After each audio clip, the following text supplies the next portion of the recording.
नमस्कार मंडळी, कसे आहात? मजेत ना? आज आपण झटपट असे लगेच तयार होणारे घावणे आणि हिरवी चटणी घरच्या घरी कशी बनवायची ते पाहणार आहोत. चला तर रेसिपीला सुरुवात करूया.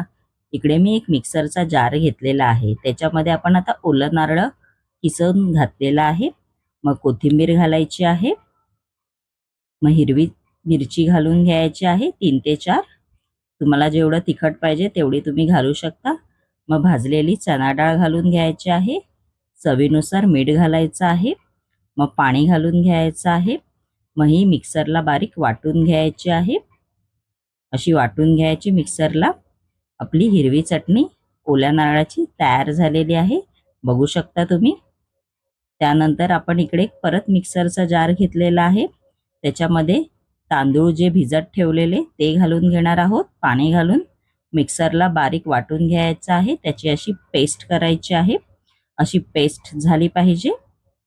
मग इकडे मी एक बाउल घेतलेला आहे. त्याच्यामध्ये आपण जी तांदळाची पेस्ट केली होती ती घालून घेणार आहोत. मग थोडंसं पाणी घालायचं आहे, 1 ग्लास. मग चवीनुसार मीठ घालून घ्यायचं आहे. मग चमच्याच्या साहाय्याने असं ढवळून घ्यायचं आहे. बॅटर असं पातळ झालं पाहिजे चांगलं, बघू शकता तुम्ही. मी इकडे एक भिडाचा तवा घेतलेला आहे. त्याच्यावरती असं तेल लावून घ्यायचं आहे. म्हणजे आपण तांदळाचं बॅटर केलं होतं ते घालून घ्यायचं आहे सगळ्या बाजूने.